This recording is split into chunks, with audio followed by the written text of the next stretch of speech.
I'm Emmett Clark, and 3 days ago, my restaurant Ember and Oak received 3 Michelin stars. 3. Do you know how many chefs dream of even one? I spent 15 years perfecting my craft, sacrificing relationships, sleep, and every dollar I earned to build something extraordinary. And on the same day the Michelin inspector congratulated me, my mother called. "Emmett, honey, we need to talk," Mom said, her voice tight. "What's wrong? Is Dad okay?" "Your father and I have decided it's best if you don't come to Thanksgiving this year." My chest tightened. "What? Why? After what you said about our family, after how you've treated us, we just can't have that negativity at our table." "Mom, I have no idea what you're talking about. What did I supposedly say?" "Don't play dumb, Emmett. Marcus told us everything. How you called Dad a failure. How you said you were embarrassed to be related to us. How you only stayed in contact because of the inheritance." "That's completely insane. I never said any of that." "Marcus showed us the text messages, Emmett. We saw them with our own eyes." "What text messages? Mom, please, you have to listen." "We've heard enough. Your brother has been nothing but supportive of this family while you've been off playing celebrity chef. Don't call again until you're ready to apologize." The line went dead. I stared at my phone, my Michelin star celebration suddenly feeling hollow. Marcus. My older brother had always resented my success, but this? 20 minutes later, my younger sister Sarah called. "Emmett, what the hell is going on?" she demanded. "You tell me. Apparently I'm banned from Thanksgiving for things I never said. Marcus showed Mom and Dad these horrible texts supposedly from you, but Emmett, I know you. You'd never say that stuff." "What exactly did these texts say?" "Calling Dad a washed-up nobody who never amounted to anything, saying Mom was pathetic for settling, claiming you were only nice to them because you wanted your inheritance cut early. Really vile stuff." "Sarah, I never sent those texts. You have to believe me." "I do believe you. That's why I saved screenshots before Marcus could delete them. Something's off about them. The writing doesn't even sound like you." "Can you send them to me?" "Already did." "Emmett, be careful. Marcus has been acting weird lately. He's been talking about Dad's business failing, about how he needs to secure the family's future. I think he's after something." "The inheritance," I realized. "Dad's selling the commercial property downtown, right? That's worth almost $2 million. "Exactly. And if you're out of the picture, Marcus gets everything." The next morning, I studied the screenshots Sarah sent me. The messages looked like they came from my number, but the language was all wrong. I called my tech-savvy friend, Derek. "Derek, can someone fake text messages from my phone?" "Sure, there are apps that can spoof numbers and create fake conversation screenshots. Pretty common in catfishing scams." "Why?" "My brother's framing me. Can you prove these are fake?" "Bring them by. I'll analyze the metadata." 3 hours later, Derek handed me his laptop. "See these timestamps? They don't match up with cell tower data for your actual location. According to these texts, you sent them from your parents' house. But your phone's GPS data from your carrier shows you were at your restaurant during those times. Can you document all this?" "Already done. You'll need a lawyer though, Emmett. This is fraud, maybe even defamation." I called Thomas Brennan, a lawyer who'd helped me with my restaurant contracts. "Thomas, I need help. My brother's fabricating evidence to turn my family against me." "Tell me everything," he said. After I explained, Thomas was quiet for a moment. "Emmett, this is serious. If he's doing this to control an inheritance, we're talking about fraud, forgery, and potentially elder manipulation."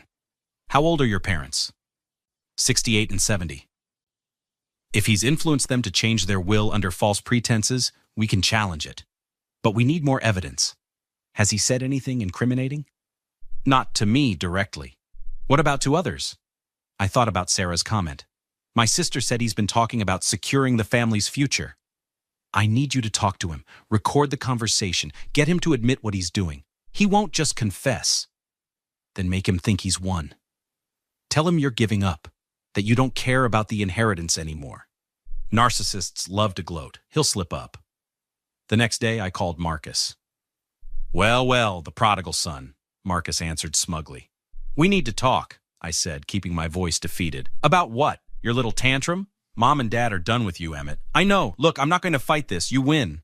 "I win? What are you talking about?" "The inheritance, the family, all of it. I don't need Dad's money. My restaurant is successful. I just wanted you to know there's no hard feelings." "Really?" His voice dripped with suspicion. "That's it? You're just giving up?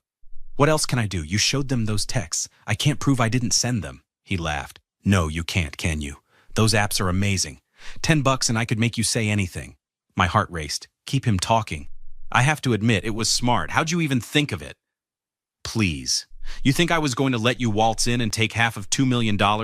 I've been managing Dad's affairs for 5 years while you played Gordon Ramsay. I earned that money. So what now? You're getting everything? Dad's already redrafting his will. You're out. I'm the sole beneficiary. Should be finalized next week. And Mom went along with it? Mom does whatever Dad says, and Dad believes every word I tell him. Face it, Emmett. You chose your fancy restaurant over your family. Now you get to live with that choice. I guess I do, I said quietly. Goodbye, Marcus. I ended the call and looked at Thomas. Did you get all that? I asked. Every word, Thomas said, holding up his recording device. That's confession to fraud and elder manipulation right there. 2 days later, I sat in my parents' living room with Thomas, Sarah, Derek, and a detective named Patricia Walsh. I don't understand why we're all here, Dad said, looking confused. Marcus said this was about Emmett apologizing. Marcus isn't here yet? Detective Walsh asked. He's running late, Mom replied, eyeing me suspiciously. Emmett, if this is some kind of... The door opened and Marcus walked in, freezing when he saw everyone. What's going on? He demanded. Marcus Clark? Detective Walsh stood up.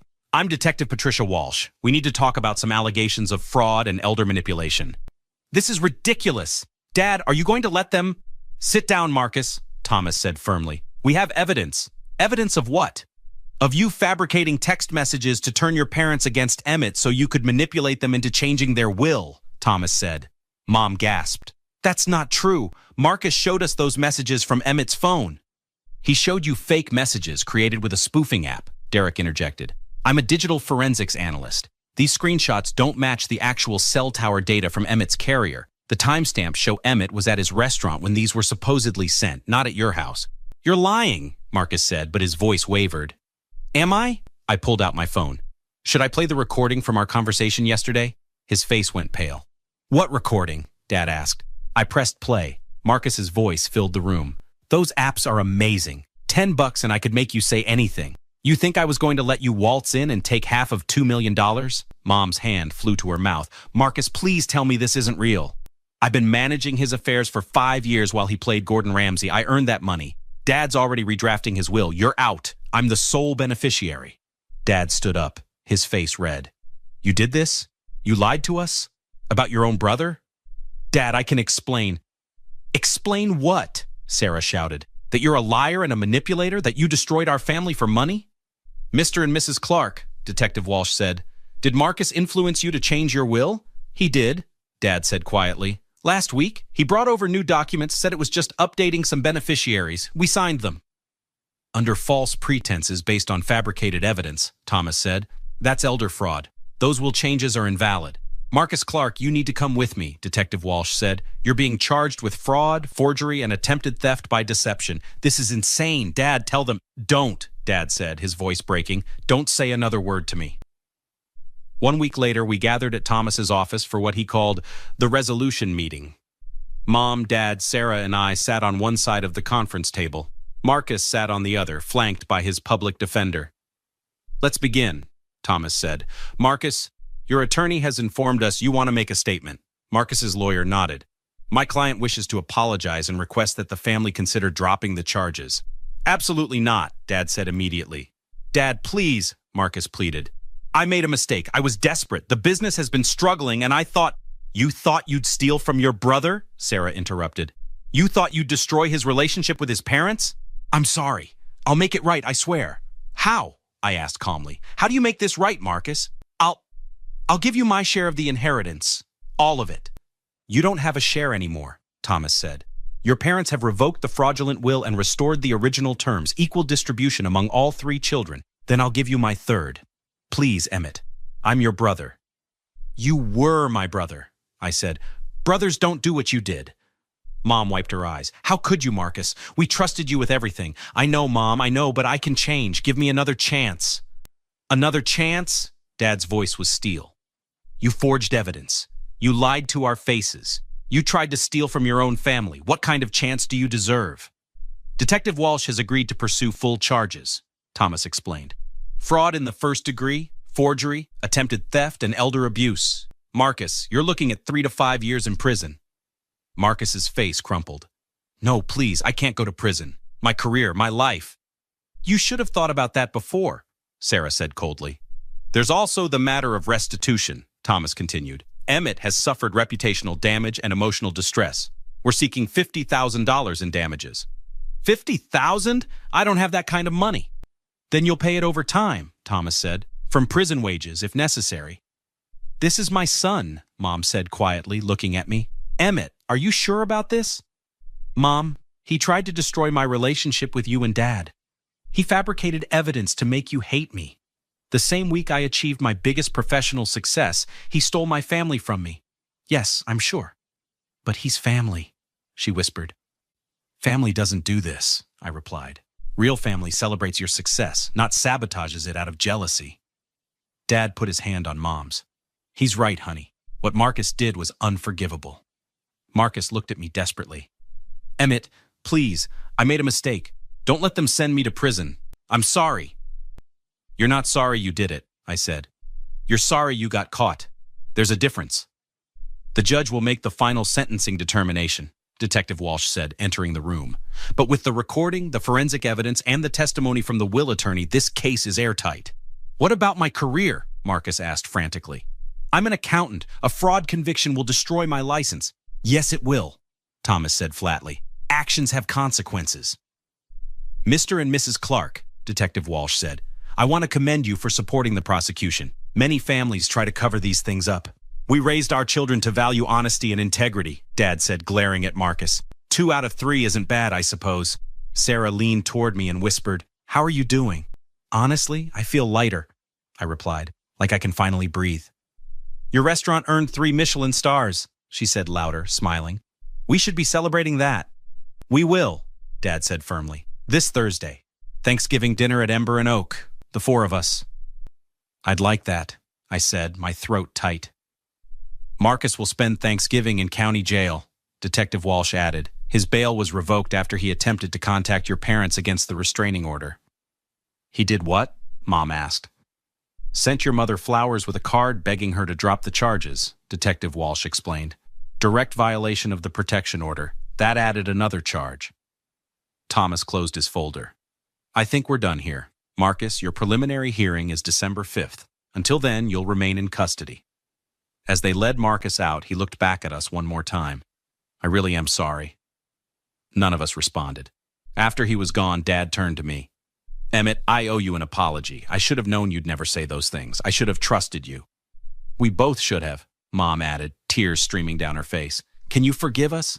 You were manipulated by someone you trusted, I said. I don't blame you for that. I blame him. 3 Michelin stars, Dad said, pride filling his voice. My son, the chef. I should have said that first thing. I'm so proud of you. Thanks, Dad. That means everything. Sarah hugged me. So, Thursday at your restaurant? What time? 6 o'clock.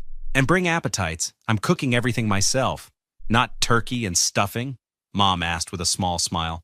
Better, I promised. A 16-course tasting menu that'll show you why Michelin gave me 3 stars. Thomas shook my hand. Justice served. That's always satisfying. It really is, I agreed. As we left the office, I felt something I hadn't felt in weeks. Peace. Marcus would face the consequences of his actions. My family knew the truth, and I could finally enjoy my achievement without the shadow of his betrayal hanging over me. Have you ever had someone you trusted sabotage your success out of jealousy? What would you have done in my situation? Like and subscribe for more stories about people who refused to be victims and fought back the right way.